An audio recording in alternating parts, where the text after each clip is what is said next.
Well, when you come to Nashville, and you're right, I think I'm extremely passionate about music. I'm extremely passionate about the creativity of this town. And yes, I have been banking for over 20 years, but I have just the best job in the world because I represent the entertainment division of our bank at Avenue Bank. But prior to banking, was involved in the music industry for a number of years, traveling on the road from Florida to Alaska and everywhere in between for a number of years, picking five-string banjo, believe it or not, in a bluegrass band that worked with many different artists, including Barbara Mandrell. If you remember the old Mandrell Sister Show, we were honored to do that and work with Barbara on her Vegas and Tahoe shows for a few years, of which we made an HBO special of that, and working the Opry and just working the fair and concert circuit for a number of years.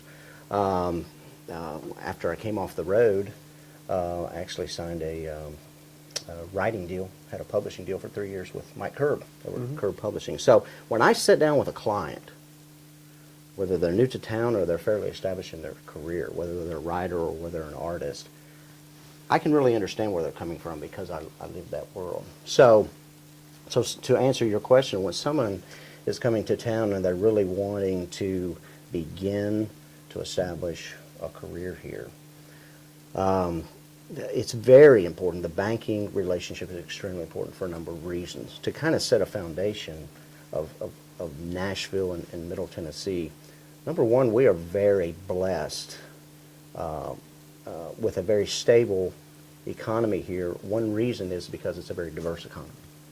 We have a great healthcare presence here, education, manufacturing, and also music and entertainment and tourism. Okay, as it pertains to music and entertainment, there was an economic impact study done a few years back that conservatively estimated that one sector of our economy, the entertainment sector, contributes literally about $6 to $8 billion a year on an annual basis. Looking at all facets of that, because when you think music and entertainment, it's beyond just being an artist. It's beyond being a writer. There's the recording industry. There's the label industry. There's the touring industry. There's merchandising. There's all facets of an entertainment industry here, and we're seeing that grow. It has literally become a melting pot of various genres. Where Nashville, Music City, used to be considered more of a country music town, and obviously we have that strong presence here, but a huge rock scene out of here right now with acts like Kings of Leon. One of the most predominant symphony halls here with the Skirmer Horn. Big jazz scene, obviously bluegrass. The Christian industry here actually employs more people than the country music industry. Okay? Did not know that. So if you look at all facets of it, and it's also not just a multi-genre city from a music standpoint, but truly from an entertainment standpoint. Big growing infrastructure here in the areas of film and television. Okay, so when you look at all those facets of entertainment and you look at the economic impact of that, obviously banking is a huge component of that. And you would think, because of everything I just said, you would think that every bank would be open their doors to that. But believe it or not, there's only a few banks in Nashville that actually have a dedicated focus on entertainment. The reason being is it's such a unique niche. It's hard to bank this industry in a traditional fashion. You have very non-traditional cash flows. Most of the people we deal with, whether they're an artist or a writer or they're relying upon publishing revenue, these folks are not W-2'd employees to where they're getting paid on the 15th and 30th the same amount. I mean, you have very unique cash flows. You might have an artist that is out on the road, he tours for a year, and then he takes a year or two off to write and record. You've got a writer who he just had a #1 smash hit, 6-figure income or 7-figure income off of that, and it might be another 2 or 3 years before he has another cut. And so you have very unique cash flows. You have very unique collateral assets, especially as it pertains to intellectual property.